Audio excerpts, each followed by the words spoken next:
So where are we now, given the 5 factors that you outlined? Where is the United States, or even really the West, will include Europe, in this very familiar cycle of rise and fall? The United States is the strongest power, which has been in relative decline. So we are at what I would call stage 5 in a 6-stage cycle.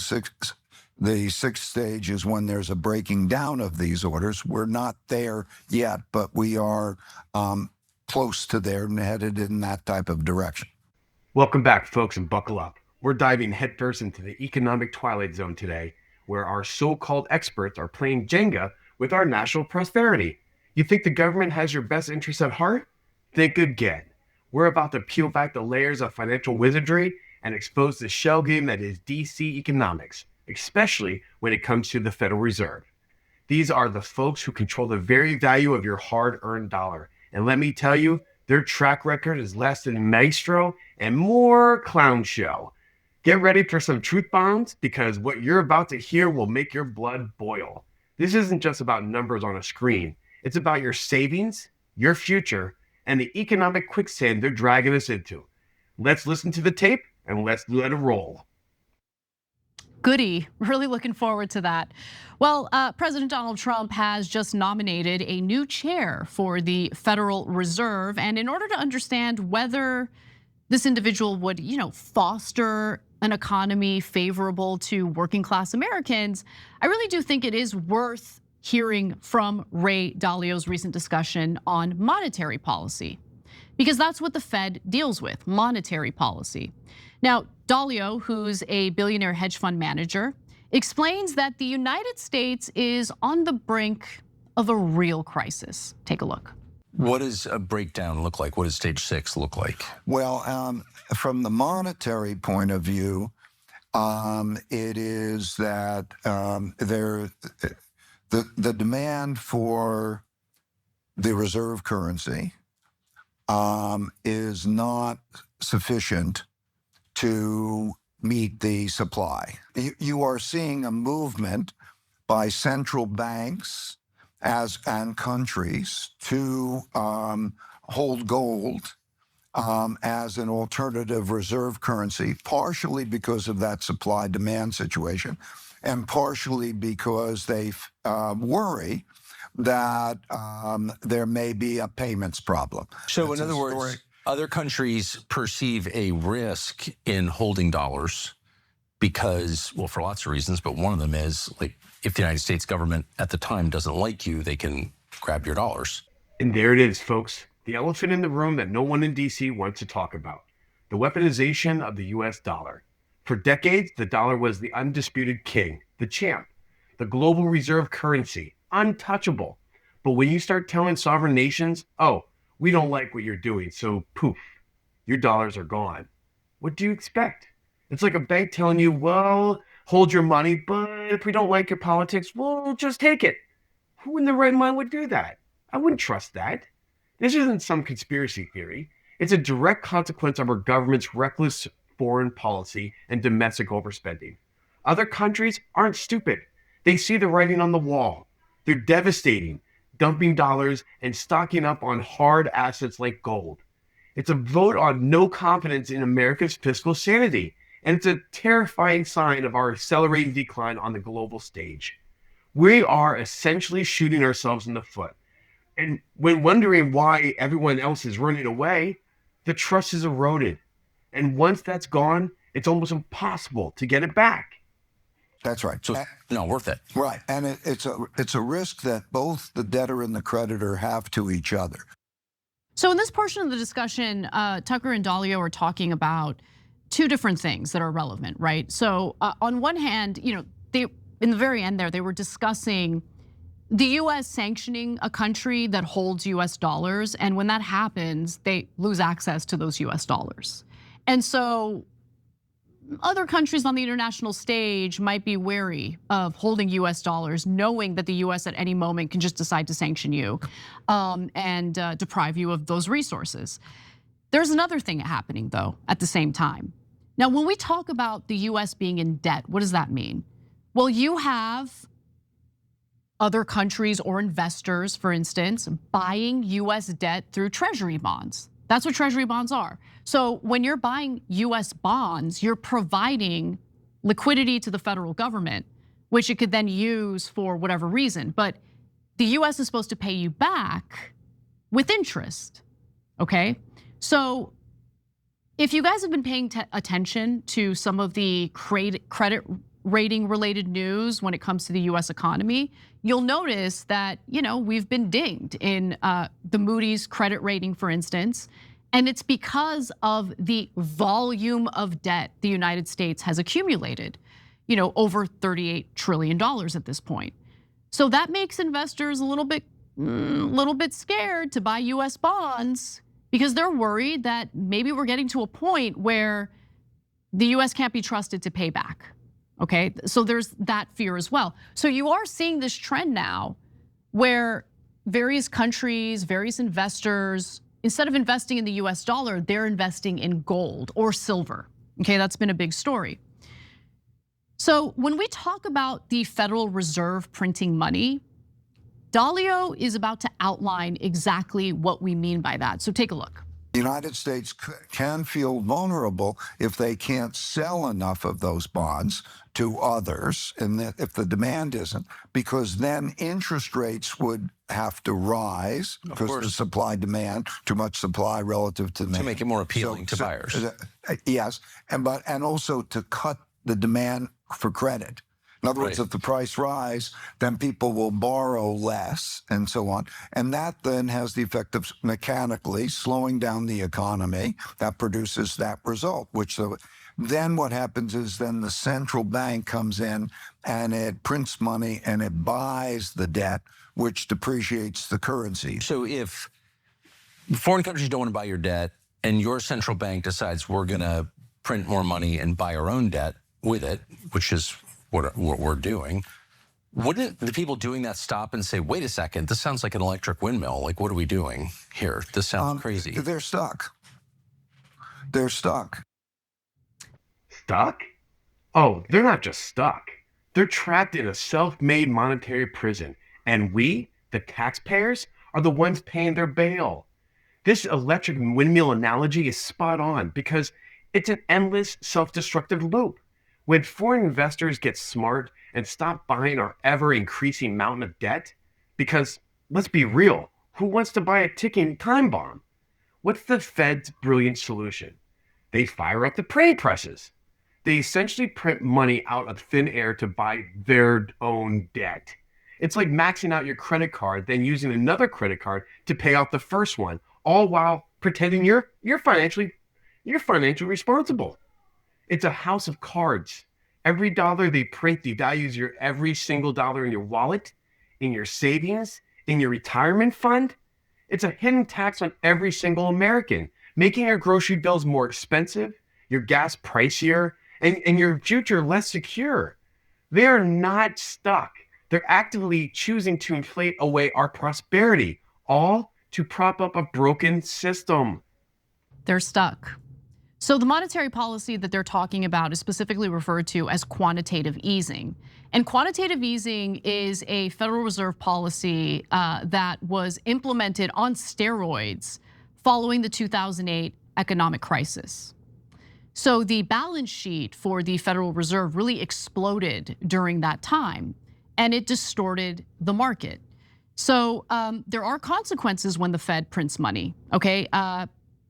Obviously, it devalues the dollar. And Dalio is about to explain that and more in this next clip. So just take a quick listen and understand how royally effed we are. And then the central bank buys that. And then the central bank, now it owns all these treasuries. And then the central bank starts losing money because they own the treasuries. And then they're going up. So they have to produce the money and credit to keep that rate down, and they lose more and more money. And that dynamic then doesn't stop the change in the capital flows. That's why and then traditionally in all of these cases, you see a move to the hard money, the move to gold, okay, as we're seeing. You see that dynamic in terms of that move to gold. and then it starts to run its course. So it's very much like, think about what happened from 71 through the 70s, produces more stagflation, and then at some point, the inflation problem or the devaluation of money problem becomes such that the central bank then tightens money, Right. and so on. And The Volcker years. The Volcker years, 1979, 80, 81, 82, right? So the pendulum swings. So the pendulum swings. These cycles seem to be happening more frequently. And you have stagflation, the devaluation of the dollar, and then the tightening of credit. That's what we have to look forward to, especially if you're a working class American. This is not the type of cycle that you benefit from, I think, needless to say. So this discussion is relevant, super relevant to our current economic cycle, but it's also very relevant at this moment because of Trump's nomination of a new Federal Reserve chair, okay? So Kevin Warsh is his name. His last name is fun to say, Warsh, not Walsh, Warsh. And he was on the Fed board before. In fact, he was on the Fed board during the 2008 crisis. He served on the board from 2006 to 2011. Now, he supported the unprecedented money printing as the Fed's response to the credit crisis that resorted from the 2008 economic crash, okay? And that doubled the Federal Reserve's balance sheet. So in this next video, you are about to hear Warsh explain his rationale for flooding the system with liquidity by printing money. You were on the Federal Reserve Board of Governors during the financial crisis of 2008, which led to the worst economic contraction since the Great Depression and unemployment in this country of 10%. Let me give you some sense of the magnitude of the Fed's action. Between the first and second quarter of 2008, the Fed's balance sheet, measure of the supply of reserves in the banking system, the balance sheet doubled in the space of a quarter from $1 trillion to $2 trillion. But first tell me why you supported that dramatic infusion of money into the markets in 2008. The job of the central bank is to show up with all sorts of money, there's that dirty word again, and get those markets to function, not to set prices, but to make sure that buyers and sellers could clear. And the central bank was there to provide liquidity when no one else would. It was an emergency. Right. So you're prepared to cross more lines than you would in benign times. And there it is, folks. The cynical, cold, hard truth. The game is rigged and the wealthy are always ready to play. Kevin Warsh's plan isn't a solution. It's a playbook for institutionalized wealth transfer. Let the crisis happen, he says, knowing full well that when the economic house of cards collapses, the working class American is who gets buried under the rubble. The haves, with their capital sitting on top of the sidelines, waiting for the smoke to clear, then swoop in to buy up distressed assets on the cheap. Meanwhile, you, the average Joe or Jane, lose your job, your savings dwindles, and your opportunities vanish. Then, just when things look dire, the Fed comes in with more quantitative easing, pumping money into the system, not to help Main Street, but to re-inflate asset bubbles that primarily benefit the already rich. It's a vicious cycle, folks, designed to concentrate wealth at the top, leaving the rest of us fighting for scraps. This isn't just incompetence. It's a deliberate strategy that keeps the powerful in power and leaves the rest of us wondering why we can't get ahead. Go figure. It was an emergency. Now, the interviewer there mentioned how the Federal Reserve's balance sheet increased from $1 trillion to $2 trillion. $2 trillion, whoa. Edwin is here on stage right now and it's just like, oh my God, it's a lot of money. You wanna know what the balance sheet for the Federal Reserve is today? $6.5 trillion. Yeah.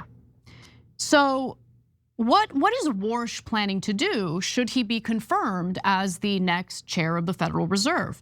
Well, interestingly enough, he is on the record saying that he is concerned about the Fed's balance sheet. He is worried about that $6.5 trillion. So he wants to do quantitative tightening, right? Quantitative easing is the policy that we've been discussing. Tightening means you start decreasing your balance sheet from the 6.5 trillion.